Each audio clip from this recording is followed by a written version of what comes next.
Buenos días con todos los televidentes y bienvenidos a Breaking News. Comenzamos con los aspectos más relevantes de la Constitución, de 1830 a 1861. La Constitución de Ecuador de 1830, denominada oficialmente como Constitución del Estado del Ecuador, el 11 de septiembre de 1830 fue la primera constitución política a estar en vigencia desde la creación del Estado del Ecuador como país independiente. Todo marco constitucional está estructurado de dos partes, una dogmática y otra orgánica. La parte dogmática hace referencia a la ideología que está presente en las declaraciones, derechos y garantías. La parte orgánica, como se organiza el Estado, su estructura son las mujeres, los niños, adolescentes, los indígenas, afrodescendientes, montubios, cholos de la época y mestizos o blancos pobres que no eran ciudadanos. Dejaban de ser ciudadanos por ser deudor del Estado, tener una causa criminal, interdicción judicial, vago declarado, ebrio de costumbre, deudor fallido y por enajenación mental.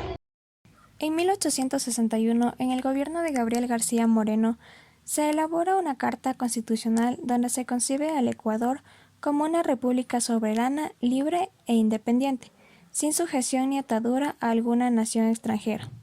Constitución Política del Ecuador, 1861, artículo 2, fortaleciendo así la identidad nacional. La religión católica se declaró como oficial y se obliga al Estado a protegerla. Constitución Política del Ecuador, 1861, artículo 12 y 80.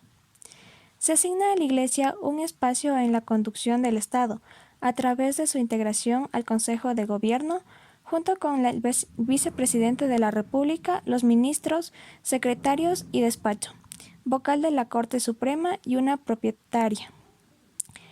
Este Consejo podía sancionar las leyes, convocar al Congreso, solicitar al Congreso que autorice la guerra, nombrar diplomáticos y gobernadores. Constitución de 1978. A fines de los años 70 se dio el boom petrolero. La economía ecuatoriana fue mercado mundial como explotadora de petróleo. Las dictaduras militares habían gobernado por los últimos 7 años. Esta constitución sentó las bases de un Estado democrático, incluyente y con unos rasgos nacionalistas.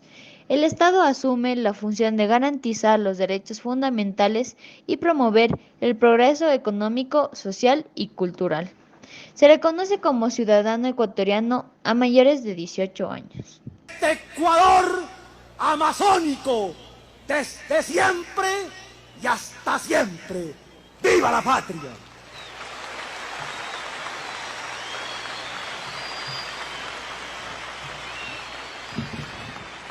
La Constitución de Ecuador de 1998 fue la 19ª Carta Magna que se adoptó en la República del Ecuador en el gobierno interino de Fabián Alarcón, después del golpe de Estado en contra de Abdalá Bucaram.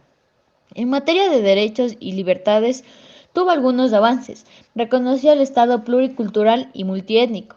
Se reconoció por primera vez los derechos colectivos de los pueblos indígenas, prohibiendo la discriminación. Se aprueba a la creación de la Defensoría del Pueblo como una institución que patrocina el habeas corpus y acción de amparo. Se reconocen los derechos civiles, económicos y sociales. Aspectos relevantes de la Constitución del 2008. La Constitución del 2008, llamada de Montecristi, marcó una nueva época en el constitucionalismo ecuatoriano. Modificó la institucionalidad del Estado con 5 funciones, fortaleció el Ejecutivo, consagró la participación ciudadana directa, se fundamentó el principio de garantía sobre los más amplios derechos individuales, sociales, laborales, colectivos y de naturaleza. Esta Constitución, aprobada por el referéndum del 28 de septiembre del 2008 por el 63.93% de la población, fue atacada como estatística socialista o bolivariana, inspirada en el chavismo. Ya se ha olvidado quienes votaron contra semejante engendro y la campaña mediática para lograr el triunfo del no. De manera que el retorno a los orígenes de la Constitución del 2008 y al espíritu de Montecristi no pudo olvidar a las fuerzas que se opusieron a aquella y que hoy, en el proceso de cambio intergubernamental, han recuperado precisa y hasta influencial mediática, marcando así el nuevo momento histórico que vive el país. En otras noticias hablaremos de lo importante que son los sucesos durante la división de la colonia. Las colonias durante la era colonial estaban definidas por un sistema de clases sociales impuestos por los colonizadores europeos en América.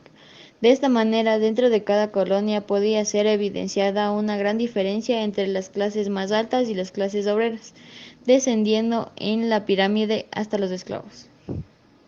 El factor más importante que determinaba la clase social a la que pertenecía cada individuo en la sociedad colonial en América era el dinero.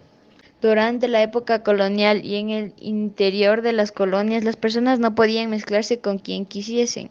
La manera en la que estaban estructuradas estas organizaciones sociales partía de un modelo europeo donde solo las personas con un nivel educativo similar, una historia de familia común y una misma posición social podían contraer matrimonio. Los tratos sociales están diferenciados por estatus o jerarquías que éstas ocupen en la sociedad, basados en prestigios y el poder. Así fue posible definir lo que es casta, clase y estamento. Las castas, clases y estamentos fundamental las diferentes formas en las que las sociedades se estratifican y están dadas por la movilidad social, que es el movimiento de los miembros entre los estratos de forma vertical, cuando ascienden de un estado a otro, u horizontal, cuando se mueven en el mismo nivel. Castas. Sistema de castas es una expresión que se refiere a aquellas sociedades cuya organización y funcionamiento están basados en castas. Esto es un grupo de personas clasificados según su línea de nacimiento, la cual determina su papel y función social de por vida. Los sistemas de castas fueron muy utilizados en las sociedades antiguas y aún permanecen vigentes en ciertas sociedades no occidentales. Clase. La división en clases sociales es bastante diferente a las castas y estamento. La pertenencia a determinadas clases se define mediante el poder económico. Se puede decir que un individuo pertenece a determinada clase social por la cantidad de bienes y recursos que posee, el tipo de profesión que ejerce y el nivel cultural que tiene. Estamentos. El estamento es un grupo de la sociedad que comparte ciertas características, principalmente relacionadas a la actividad económica que desarrollan, a su estilo de vida. De ese modo, cada división que está sujeta a un marco legal particular, es decir, el estamento es un conjunto de personas que tienen en común el tipo de trabajo que realizan, así como sus costumbres, su forma de vestir y otros aspectos no económicos. Las tres tienen divisiones ya sea por su relación filial, por su situación económica y por su actividad laboral. Eso hace que entendamos de qué distinción es una persona. La división social en la colonia fue muy determinante, ya que todo fue relacionado de acuerdo al poder que demandaba cada clase social, por lo cual se dividían en españoles, criollos, indígenas, mestizos y esclavos, en donde los españoles ejercían su poder ante todos, gozando de las pertenencias de los indígenas y sometiéndolos a trabajos duros. Es por eso que la situación de las comunidades indígenas es cada vez más difícil, desmoronándose gran parte de su organización social y muchos de ellos han pasado a ocupar los estratos más bajos de la sociedad. En otras noticias, hay que hablar sobre las raíces de la doctrina social en el Antiguo Testamento. La doctrina social de las iglesias es un conjunto de principios de reflexión, criterios de juicio y directrices de acción que orientan a los hombres y a mujeres de buena voluntad para establecer relaciones más humanas entre personas y grupos, en lo político, en lo económico, en lo cultural y en lo social. Su objetivo principal es interpretar las realidades examinando su conformidad o diferencia con lo que el Evangelio enseña acerca del hombre y su vocación terrena, y a la vez trascendente para orientar en consecuencia la conducta cristiana. La doctrina social en la Iglesia está fundamentada en las experiencias de fe del pueblo de Dios, descrita desde el primer libro de la Biblia hasta el último, y continuada en la experiencia de fe vivida por la Iglesia. Por ello, les presentaremos las raíces bíblicas de la doctrina social en el Antiguo Testamento. Yo soy el Señor, y los sacaré de la opresión de los egipcios, los libraré de su esclavitud. Éxodo capítulo 6, versículo 6.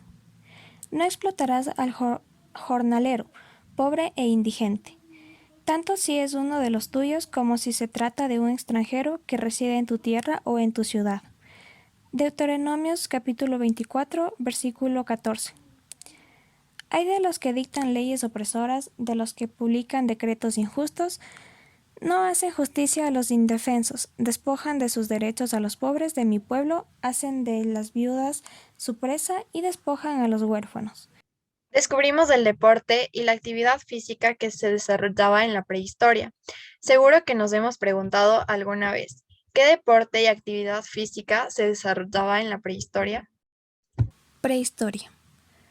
Con varias investigaciones, se encontró en cuevas los inicios de los hombres primitivos. En ellas se observaba a hombres, mujeres y niños haciendo estas actividades.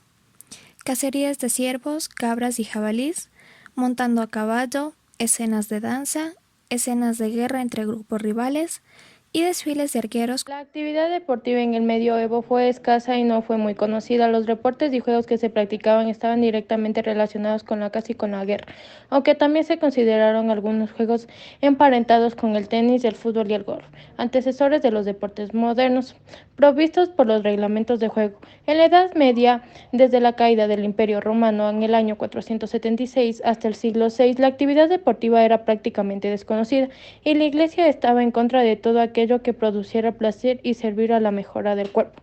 Incluso se consideraba pecaminoso todo concerniente a las actividades físicas y se buscaba que el pueblo se enfocara solamente en la actividad espiritual, despreciando los placeres físicos.